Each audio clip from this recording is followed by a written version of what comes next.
तो कोई गुरु ही ले जा सकता है। बिल्कुल बिल्कुल, परमात्मा युगों युगों से आपके साथ है, तब भी नहीं मिल रहा है, तब भी नहीं मिल रहा है। क्यों नहीं मिल रहा? क्योंकि परमात्मा को ढूंढ रहे हो, गुरु को नहीं ढूंढ रहे हो। जबकि guru is the key to open the lock. तुम चाबी नहीं ढूंढ रहे हो, तुम ताला लेके घूम रहे हो। परमात्मा तुम्हारे साथ है, सदा है तुम्हारे साथ। जैसे कस्तूरी हिरण के साथ है, नाभि में कस्तूरी ना लेके घूम रहा है और बन बन भटक के मर जा रहा है। कस्तूरी कुंडल बसे मृग ढूंढे वन माही, ऐसे रमता राम है दुनिया जाने नहीं। रमता राम तुम में रमा हुआ, तुम मंदिर में जा रहे हो माथा टेकने। जो रमता राम जिसकी वजह से आप जीवित हो, उसको ढूंढने के लिए आप एक मुर्दा मूर्ति के आगे माथा टेकने जा रहे हो। समझो बात। चलता हुआ पंखा रुके हुए पंखे के आगे माथा टेक रहा है। चलता हुआ पंखा जिसमें करंट है वो चल रहा है, रुका हुआ पंखा यानी जिसमें करंट नहीं है, एक मूर्ति, उसमें जान नहीं है, उसमें प्राण नहीं है, उसमें आत्मा नहीं है, यानी जीवित मुर्दे की पूजा करने जा रहा है। क्या बात है भाई। इसीलिए परमात्मा नहीं मिलता। अब क्या करना है? मूर्ति को मूर्ति रहने दो भाई, आत्मा को जानो। अध्याय 3 17वां श्लोक पढ़ो गीता में, क्या बोल रहे हैं? हे अर्जुन, जो अपनी आत्मा में रमण करते हैं, मेरे मंदिर नहीं जाते, ये ढोलकियां नहीं पीटते, ये मंत्र नहीं जपते, क्या करना है? अध्याय 3 17वां श्लोक, जो अपनी आत्मा में रमण करते हैं, अपनी आत्मा में, यानी आपको किसमें रमण करना है? खुद की आत्मा में। और जब अपनी आत्मा में रमण करोगे तो तुम ही परमात्मा हो जाओगे। तुम ही, हे अर्जुन, जो अपनी आत्मा को जान लेते हैं, उनमें और मुझ में कोई भेद नहीं रह जाता। 4 प्रकार के भगत बताए ना कृष्ण जी ने। सबसे लो लेवल का भगत कौन सा है? आरती, उसके ऊपर अधार्थी, उसके ऊपर जिज्ञासु, उसके ऊपर ज्ञानी। सबसे लो लेवल का वो है जो दुनियावी चीजें मांगता है। हे भगवान जी नौकरी लग जाए, हे भगवान जी शादी हो जाए, हे भगवान जी बच्चे हो जाएं। ये सबसे लो कैटेगरी भिखारी है, ये भगत नहीं, भिखारी है ये। उसके ऊपर कौन है? जो दुख आने पे भगवान की शरण प्राप्त करना चाहता है। 4 आदमी मारने आ रहे हैं, तुम्हें पता लग गया, हे भगवान एक बार बचा लो, यानी सच्चे हृदय से आप भगवान से अरदास करोगे, वहां पर झूठा काम नहीं चलेगा। सच्चे हृदय से, वो भी मेरा परम ज्ञानी शिष्य नहीं है, वो भी मुझे इतना प्रिय नहीं है। तीसरा नंबर, जो मेरी लीलाएं देख के जिज्ञासावश मुझसे मेरी भक्ति करता है।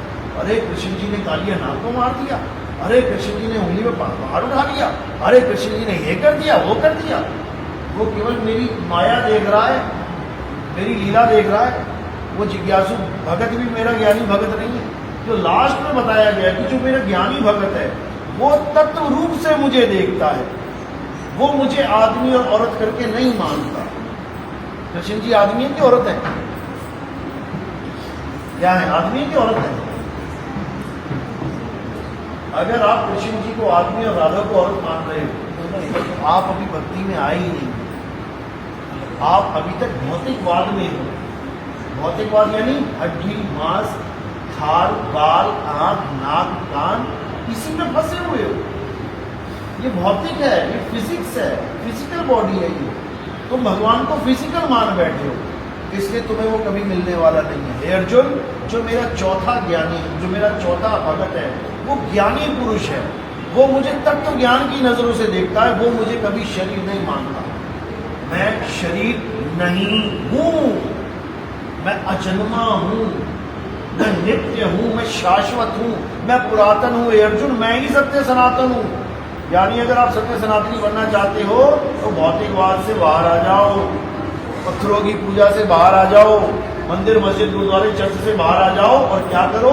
अपनी आत्मा में रमण करना सीख लो। ये गीता का उपदेश है। लेकिन वो रमण करना कौन सिखाएगा? अध्याय 4 34वां श्लोक। हे अर्जुन, अगर तुम सत्य को जानना चाहते हो, यानी अगर तुम आत्मा को जानना चाहते हो, अगर तुम उस तत्व को जानना चाहते हो तो क्या करो?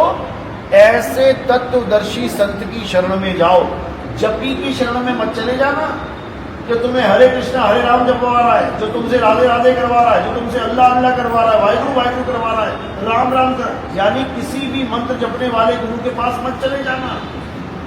कहाँ जाना है? अध्याय 4 34वां श्लोक, हे अर्जुन तुम ऐसे तत्वदर्शी संत की शरण में जाओ। तत्वदर्शी दो शब्दों का मेल है, इसका मतलब समझ लो क्या है। तत्व और दर्शी, जैसे एक होता है सूक्ष्मदर्शी। सूक्ष्मदर्शी मतलब यानी बहुत सी छोटी छोटी चीजों को दिखाने वाला, जिसको हम कहते हैं माइक्रोस्कोप। एक होता है दूरदर्शी, यानी दूर की चीजों को पास करके दिखाने वाला, जिसको हम कहते हैं टेलीस्कोप। और एक हो गया तत्वदर्शी, यानी हमें उस तत्व का दर्शन कराने वाला जो तत्व हमें चाहिए, जिस तत्व को पाकर हम तत्व ज्ञानी बन जाएंगे। अब तत्व कितने प्रकार के हैं? अध्याय 2 17वां श्लोक, हे अर्जुन इस दुनिया में दो प्रकार के तत्व हैं, एक सत्य और एक असत्य। यानी तत्वदर्शी संत क्या करेगा? असत्य तत्व और सत्य तत्व दोनों को अलग करके बता देगा, असत्य को छुड़वा देगा और सत्य से जुड़वा देगा। यानी फिजिकल बॉडी को खेल खत्म, इसका छुड़वा देगा। छोड़, हे अर्जुन ना तू शरीर है ना मैं शरीर हूं, और ये जितने राजा महाराजा खड़े हैं ये भी शरीर नहीं है। हम सब अविनाशी आत्मा है, अजन्मे हैं, नित्य हैं। लेकिन हम अपने आप को ना जानने के कारण हम अपने आप को आदमी और औरत मान के बैठ जाते हैं। अब अगर हमने अपने आप को आदमी और औरत मान लिया, इसका मतलब हमारी मृत्यु 100% निश्चित है। क्योंकि कौन मरता है इस दुनिया में? आदमी और औरत मर जाते हैं। कौन नहीं मरता? आत्मा नहीं मरती। तो जब हम ये जान जाएंगे कि हम आत्मा हैं, तब हम कब मरेंगे? कितने साल बाद? आत्मा कब मरती है? 100, 200, 500, 1000, लाख, करोड़ साल बाद? कभी नहीं मरती। दूसरे शरीर में। हाँ, यानी हे अर्जुन जो आत्मा को जान जाते हैं वो अमर हो जाते हैं। अमर, ये नहीं कि शरीर नहीं मरेगा, शरीर तो जाना ही है, मरा ही हुआ है। पंखा तो मरा ही हुआ है, केवल करंट की वजह से जिंदा हुआ पड़ा। करंट हटा लो फिर मर गया, फिर जोड़ दो फिर चालू, फिर हटा लो फिर मर गया। यानी आत्मा की वजह से ये मुर्दा शरीर चलता और रुकता है। आत्मा ने प्रवेश कर लिया, चल रहा है, आत्मा ने छोड़ दिया, मर गया। तो अब क्या करना है? अब हमें आत्म तत्व में मिले। इसके अलावा गीता का कोई उपदेश नहीं है। गीता में एक जगह भी नहीं लिखा कि राधे राधे जप लो या हरे कृष्णा जप लो, बिल्कुल भी नहीं। उन्होंने तो ये कह दिया जो मुझे नर रूप में जानते हैं वो मूर्ख हैं, वो मूर्ख जो मुझे आदमी करके मानते हैं। मैं आदमी नहीं हूँ। विष्णु जी को जो लोग आदमी मानते हैं, तो फिर कछुआ कौन था? फिर मछली कौन थी? वो भी तो अवतार है उनके। तो केवल राम जी और कृष्ण जी के पीछे पड़ गए, हरे राम हरे कृष्णा। अरे हरे मछली हरे कछुआ नहीं है क्या? वो भी तो वही अवतार है, मत्स्य अवतार, कुर्म अवतार। उसको करो हरे मछली हरे कछुआ, हरे मछली हरे कछुआ। क्यों नहीं कर रहे हो? हरे रामा हरे कृष्ण में क्यों अटक रहे हो? परशुराम भी उनका अवतार है, वामन भी। कहो हरे वामन हरे परशुरामन, हरे वामन हरे परशुराम। क्यों नहीं कर रहे हो? केवल राम और कृष्ण के पीछे हाथ धोके पड़ गए साथ। दिक्कत यही है। विष्णु जी ना मछली है, ना कछुआ है, ना वरा अवतार है, ना आधा आदमी आधा जानवर है, ना ही वो आदमी और औरत हैं। जो कोई कहे कि विष्णु जी आदमी है, तो बताओ राहु का गला किसने काटा था? आदमी ने औरत ने? कोई कहे विष्णु जी आदमी है, तो भस्मासुर को किसने मारा था? आदमी ने औरत ने? तो अगर विष्णु जी आदमी भी बन जाते हैं, औरत भी बन जाते हैं, तो पक्का टैग क्यों लगा दिया कि वो आदमी ही है? क्या पता वो औरत हो।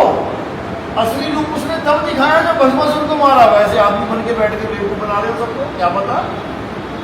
समझो बात को, वो ना आदमी है ना औरत है, वो शरीर है ही नहीं। वो कौन है? आत्मा है।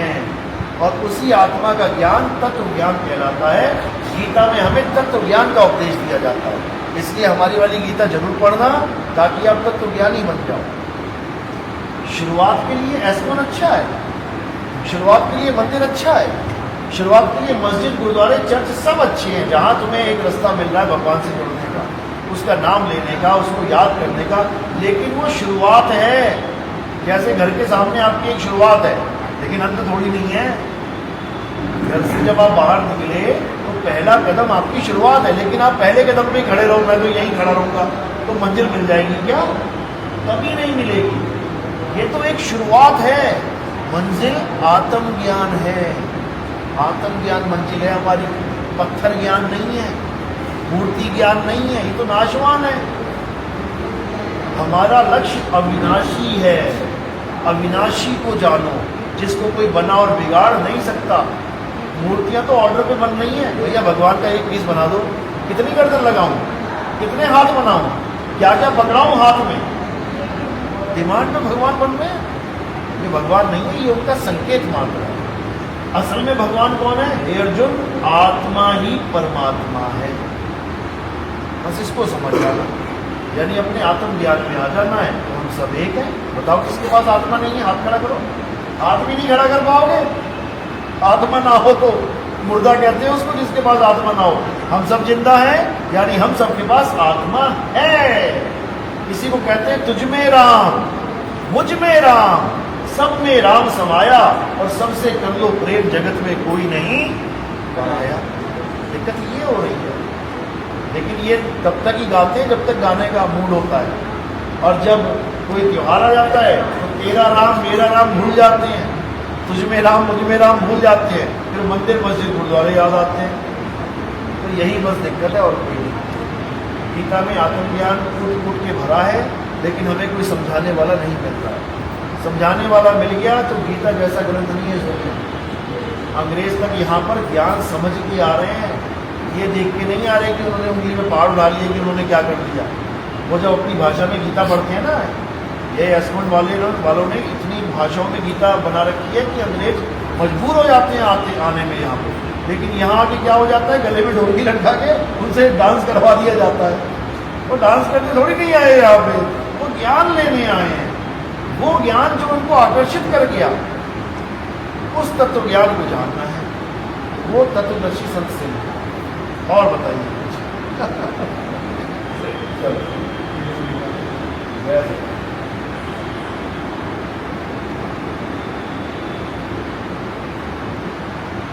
एक प्रश्न पूछो, एक नहीं 1000 पूछो, शंका नहीं रहनी चाहिए जाते से। हाँ, किसी ने ज्ञान दिया था, उसका निराकरण करने के लिए इस्कॉन का नाम किया। इस्कॉन के जो पंडित जी इस्कॉन के लेक्चर्स या उसको समझाते हैं, तो बोलते हैं कि कृष्ण भगवान जो है वो विष्णु भगवान के अवतार नहीं है, और कृष्ण भगवान मेरी गोष्ठ को ऑफिस बिकम विष्णु। क्या बात है, बहुत बढ़िया। इसी तरह से अच्छा, यही तो खेल है। इसको समझ लिया तो सारी कहानी समझ में आ जाएगी।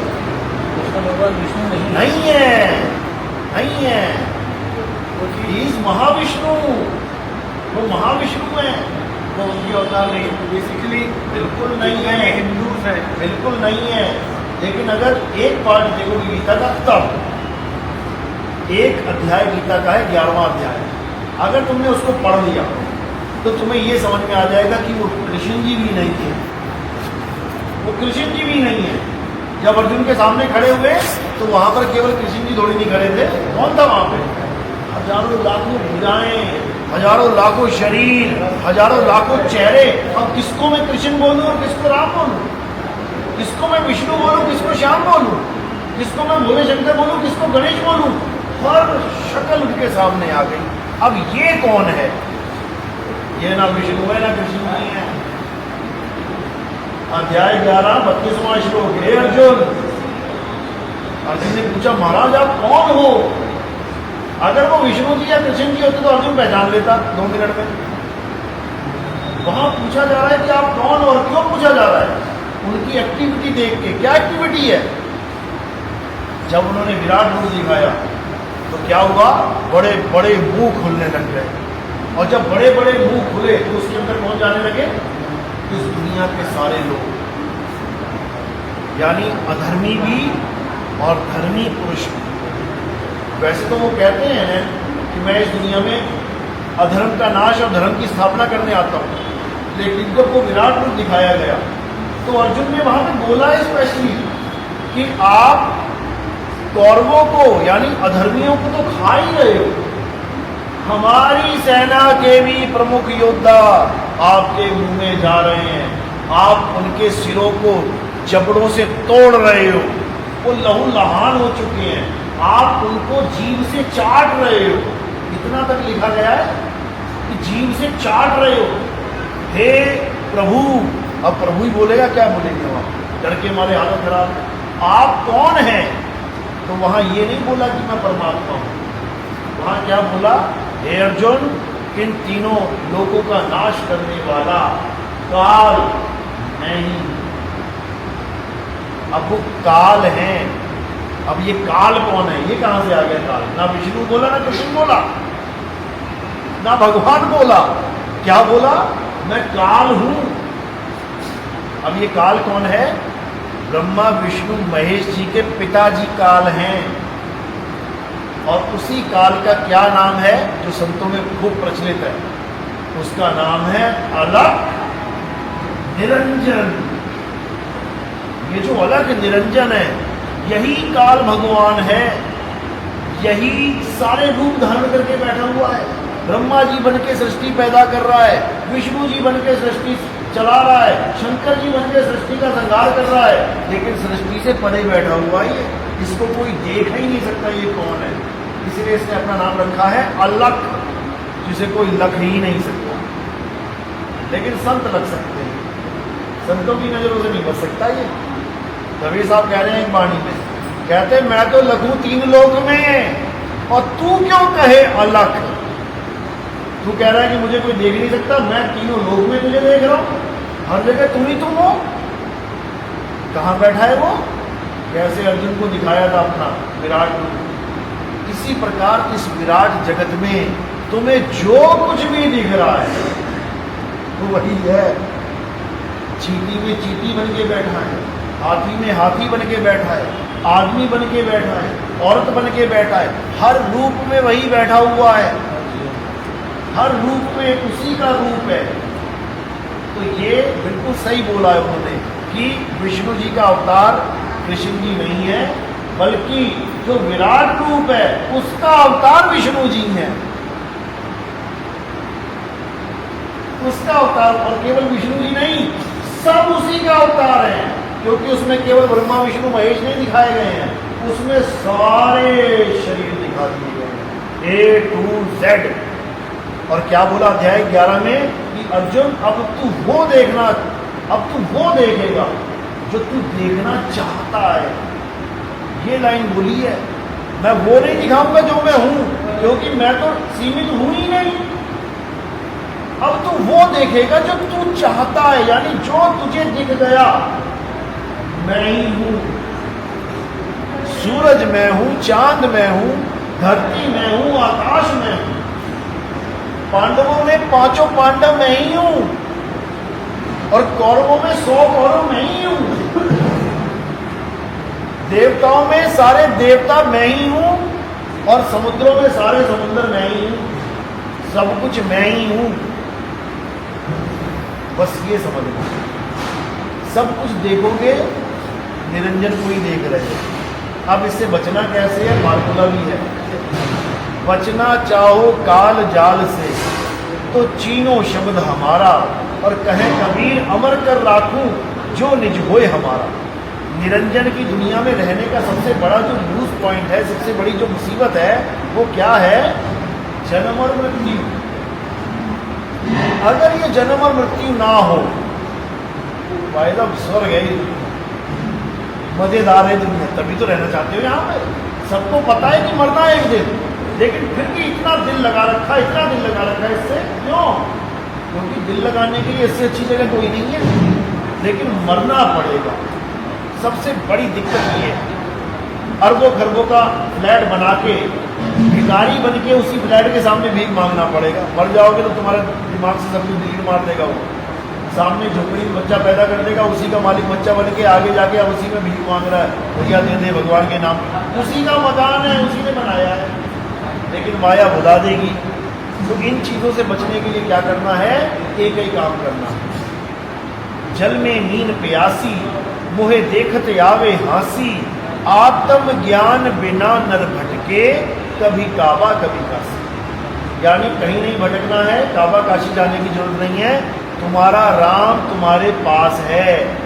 हिरण की कस्तूरी हिरण के पास है, तिल का तेल तिल के पास है, चकमक की आग चकमक के पास है।